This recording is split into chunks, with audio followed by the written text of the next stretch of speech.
ఆకాశవాణి ప్రాంతీయ వార్తలు చదువుతున్నది కనపర్తి రాణి.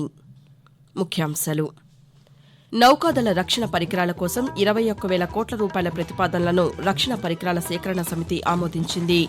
రాష్ట్రంలో నీటి లభ్యత పెరిగేలా సమగ్ర నీటి విధానాన్ని రూపొందించాలని ఆంధ్రప్రదేశ్ ముఖ్యమంత్రి నారా చంద్రబాబు నాయుడు అధికారులను ఆదేశించారు. హైదరాబాద్ నగరాన్ని ప్రపంచ స్థాయి నగరంగా తీర్చిదిద్దే లక్ష్యంతో అభివృద్ది కార్యక్రమాలు చేపడుతున్నామని తెలంగాణ ముఖ్యమంత్రి రేవంత్ రెడ్డి పేర్కొన్నారు. Andhra Pradesh information technology and global competitive centres విధానానికి రాష్ట మంత్రివర్గం ఆమోదం తెలిపింది.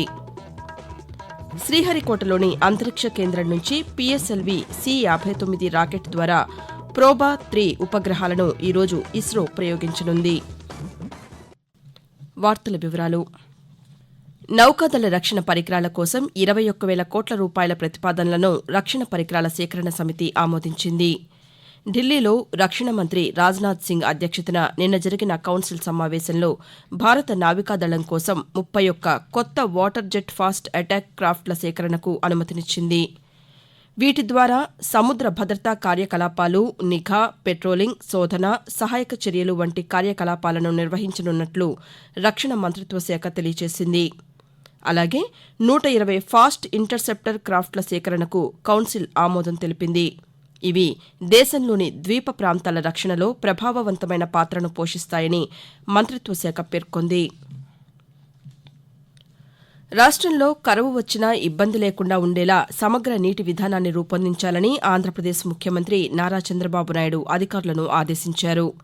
అమరావతిలోని రాష్ట సచివాలయంలో నీటి ప్రాజెక్టులపై ముఖ్యమంత్రి నిన్న సమీక్షించారు. ఈ సందర్భంగా చంద్రబాబు నాయుడు మాట్లాడుతూ నదులు, వర్షాల ద్వారా రాష్ట్రంలో నీటి లభ్యతను పెంచేలా చర్యలు చేపట్టాలని సూచించారు. పోలవరం ప్రాజెక్టు పూర్తి చేసేందుకు షెడ్యూల్ను రూపొందించాలని చెప్పారు. హంద్రీ నీవా కాలువ లైనింగ్, వెడల్పు పనులకు సంబంధించి త్వరగా టెండర్ల ప్రక్రియ పూర్తి చేయాలని, పనులు వెంటనే ప్రారంభించాలని అన్నారు. వెలిగొండ పనులను 2026 జూన్ నాటికి పూర్తి చేసేలా చర్యలు చేపట్టాలని ముఖ్యమంత్రి అధికారులకు దిశానిర్దేశం చేశారు.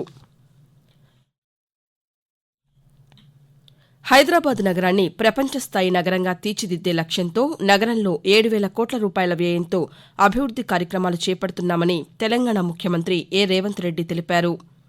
ప్రజాపాలన విజయోత్సవాల్లో భాగంగా పలు ప్రాజెక్టులకు ముఖ్యమంత్రి నిన్న శంకుస్థాపన చేశారు. అనంతరం రేవంత్ రెడ్డి మాట్లాడుతూ రాష్ట్రానికి మణిహారమైన ప్రాంతీయ బాహ్య వలయ రహదారి నిర్మాణానికి కృషి చేస్తున్నామని తెలిపారు.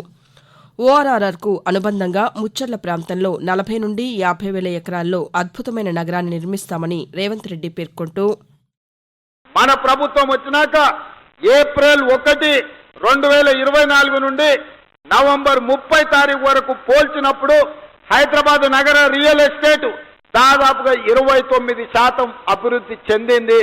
ఇది మా నిబద్ధతకు, మేమిచ్చిన అనుమతులకు హైదరాబాద్ నగరానికి రియల్ ఎస్టేట్ ఆదాయం పెరిగింది, తగ్గలేదు. ఎక్కడైనా చెరువులు ఆక్రమించుకున్నోళ్ళు, కుంటలను ఆక్రమించుకున్నోళ్ళ పాలిట హైడ్రా అనేది నిద్రలో కూడా వాళ్ళు ఉలిక్కిపడి లేచే విధంగా పనిచేస్తుంది. ఆంధ్రప్రదేశ్ను ఐటీ కేంద్రంగా తీర్చిదిద్ది యువతకు ఉపాధి అవకాశాలు కల్పించడమే లక్ష్యంగా information technology and global competitive centres విధానానికి రాష్ట మంత్రివర్గం ఆమోదం తెలిపిందని సమాచార, పౌర సంబంధాల శాఖ మంత్రి కె పార్థసారథి తెలిపారు. ముఖ్యమంత్రి నారా చంద్రబాబు నాయుడు అధ్యక్షతన నిన్న జరిగిన రాష్ట మంత్రివర్గం సమావేశంలో పలు నిర్ణయాలను మంత్రివర్గం ఆమోదించింది. ఈ నిర్ణయాలను మంత్రి పార్థసారథి పాతికేయులకు వెల్లడించారు.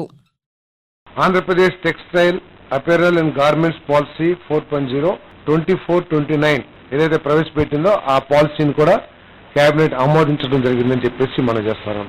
3 త్రాగునీటి ప్రాజెక్టులు డిలే అయిపోయి ప్రాజెక్టులు ముందు సాగించలేని పరిస్థితి కనబడటం మూలంగా GO 62 ద్వారా ఏదైతే ప్రైజ్ అడ్జస్ట్మెంట్ ఉంటుందో ఈ ప్రాజెక్టులకు ఇచ్చే కార్యక్రమం చేయబోతున్నాం. మన ఆంధ్రప్రదేశ్ రాష్ట్ర అవతరణ కోసం ప్రాణత్యాగం చేసిన పొట్టి శ్రీరాములు గారి వర్ధంతిని డిసెంబర్ 15వ తారీఖున ఘనంగా నిర్వహించాలని చెప్పేసి ఈ ప్రభుత్వం నిర్ణయం తీసుకుంది. ఆంధ్రప్రదేశ్ రాష్ట్రం శ్రీహరికోటలోని సతీష్ ధావన్ అంతరిక్ష కేంద్రం నుంచి ఈరోజు సాయంకాలం 4:08 PSLV C-59 రాకెట్ ద్వారా ప్రోబా-3 ఉపగ్రహాలను భారత అంతరిక్ష పరిశోధనా సంస్థ ఇస్రో ప్రయోగించనుంది.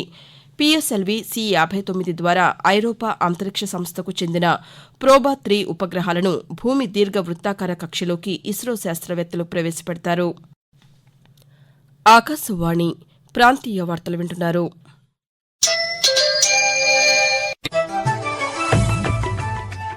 నిరంతర వార్తా విశేషాల కోసం news on air YouTube channel ను, newsonair.gov.in వెబ్సైట్ ను, ట్విట్టర్ లో ఆల్ ఇండియా రేడియో న్యూస్ ను వీక్షించండి. తెలుగు ప్రాంతీయ వార్తా విశేషాల కోసం ఆకాశవాణి న్యూస్ విజయవాడ మరియు Akashvani news Visakhapatnam YouTube channels ను వీక్షించండి.